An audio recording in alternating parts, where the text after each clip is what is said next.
Hi అండి, welcome back to our channel Amala vlogs 121. ఎలా ఉన్నారు మీరందరూ? నేనైతే చాలా బాగున్నాను. మీరు కూడా బాగుండాలని కోరుకుంటున్నాను. మన వీడియోస్ని కొత్తగా చూసే వాళ్ళైతే సబ్స్క్రైబ్ చేసుకోండి, పాత వాళ్ళైతే లైక్ చేసి కామెంట్ పెట్టండి. పిల్లలు స్కూల్ నుంచి వచ్చేసిన తర్వాత ఫ్రెష్ అయ్యి ఏదైనా స్నాక్స్ తిని 6-6:30 కల్లా ట్యూషన్కి కూర్చోవాలి. డైలీ వాళ్ళ డాడీయే చెప్తారు. కొన్ని హోంవర్క్ చేయిస్తారు, కొంత సబ్జెక్ట్ కూడా నేర్పిస్తారు. మ్యాక్సిమం 8:30-9 దాకా కూర్చోవాలి. అప్పటికి వాళ్ళ సబ్జెక్ట్ క్లోజ్ అవ్వలేదంటే ఇంకా కూడా కూర్చోబెడతాడు. ఏ రోజుది ఆ రోజే కంప్లీట్ చేయించేయాలి ఎట్టి పరిస్థితుల్లోనూ. వీడియో తీస్తుంటే మా అబ్బాయి చూడండి చేతులు అడ్డం పెట్టుకుంటున్నాడు. ఈరోజు నైట్ డిన్నర్లోకి ఆలు మసాలా కర్రీ, చపాతీ చేయాలనుకుంటున్నాను. ఆ ప్రాసెస్ కూడా చూసేద్దాం. ప్రతిరోజు డిన్నర్కి కూడా టిఫినే చేస్తాము. ఎప్పుడో రేర్ ఫుడ్ తినేది. మాతో పాటు పిల్లలకు కూడా అలానే అలవాటు అయిపోయింది. రైస్ ఏదైనా ఉంటే కొంచెం పిల్లలకి ముందుగా పెట్టేసేస్తాను. మాతో పాటు కూర్చొని ఇలా టిఫిన్ చేస్తారు. మళ్ళీ పిల్లలు చిన్నగా ఉన్నప్పుడైతే నైట్ 11-12 కూడా అయ్యేది మేము డిన్నర్ చేసేలేకే. ఈ మధ్య అలా కాదు, మేము మ్యాక్సిమం 9-9:30 కల్లా క్లోజ్ చేస్తున్నాము. 10 కల్లా ఎట్టి పరిస్థితుల్లోనూ నిద్రపోవాలి. ఇయర్స్ నుంచి ఇలా ప్లాన్ చేసుకుంటున్నాం.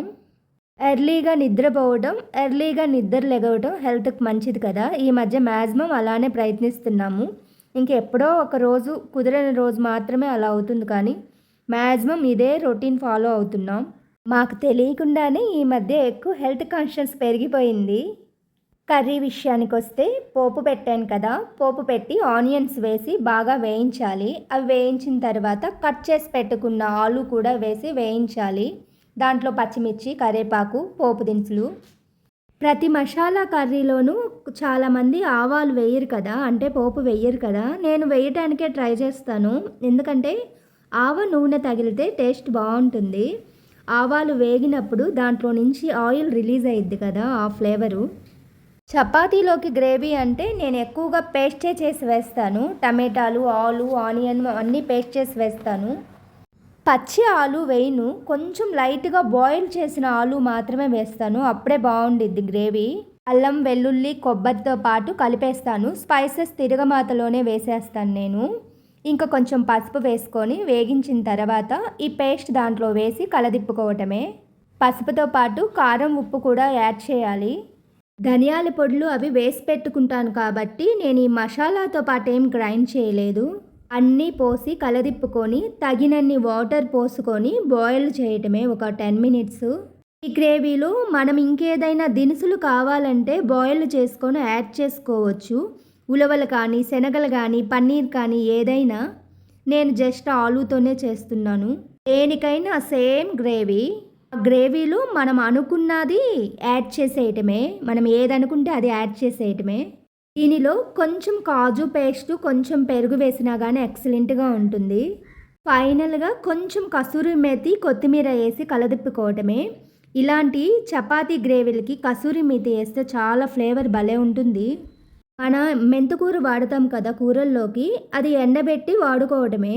లేదు మనం ఎండబెట్టలేమంటే మనకు బయట ఒక ప్యాకెట్ దొరుకుతుంది. అది మనం 1 ఇయర్ పాటు వాడుకోవచ్చు. నేనంతే ఒక ప్యాకెట్ తెచ్చుకుంటే నాకు 1 ఇయర్ 2 ఇయర్స్ వస్తుంది. అది నేను ఫ్రిడ్జ్లోనే పెడతాను కాబట్టి ఏమీ పాడవదు. బయట పెట్టినా పాడవదు, అది జస్ట్ లీఫే కదా. ఇలాంటి ఫ్లేవర్ వచ్చే ఐటమ్స్ అన్నీ ఫ్రిడ్జ్లోనే స్టోర్ చేసుకుంటాను. లోపు చపాతీ పిండి కూడా కలిపి పెట్టేసుకుంటాను. ఈ కూర రెడీ అయ్యేలోపు ఒక 5 మినిట్స్ అయితే గ్రేవీ రెడీ. చపాతీ పిండిలో నేను ఇందాక ఆలు హాఫ్ బాయిల్ చేసానన్నాను కదా, ఆ వాటర్తో కలిపి మిక్స్ చేస్తున్నాను చపాతీ పిండి. ఏం బాయిల్ చేసినా ఆ వాటర్ వేస్ట్ చేయను, చపాతీ పిండిలో పోసి కలిపేస్తాను. కొంచెం ఆయిల్, ఉప్పు వేసి పెరుగుతో కలుపుతాను, పాలతో కలుపుతాను. నాకు ఏది అవైలబిలిటీగా ఉంటే అదేసి కలిపేస్తాను. చపాతీలో చాలా సాఫ్ట్గా వస్తాయి. ఏదైనా చేసుకున్నాము తిన్నాము అన్నట్టు కాకుండా దాంట్లో కొంచెం ప్రోటీన్ ఉండేలాగా కూడా చూసుకుంటాను. పిల్లలకి ప్రోటీన్స్ అందటం కూడా ఇంపార్టెంటే కదా. ఫైనల్గా చపాతీ రుద్దేసుకొని కాల్చేసుకుంటున్నాను.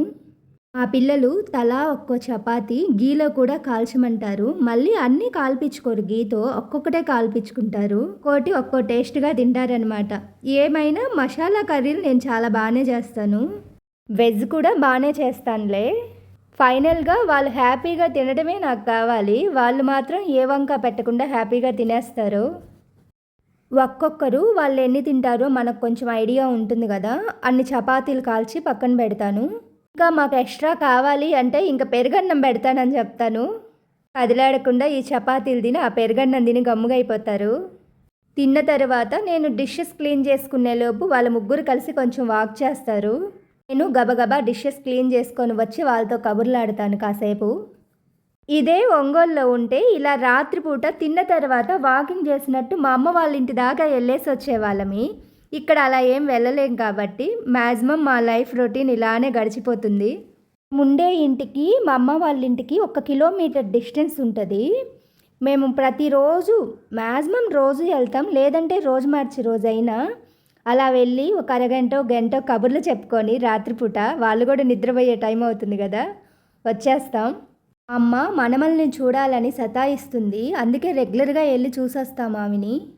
నేను చిన్నప్పటి నుంచి ఫేస్ చేసేది ఏదన్నా ఉంది అంటే ఈ పళ్ళ సమస్యే. అప్పటి నుంచి ఇప్పటిదాకా నన్ను వదిలిపోవట్లేదు.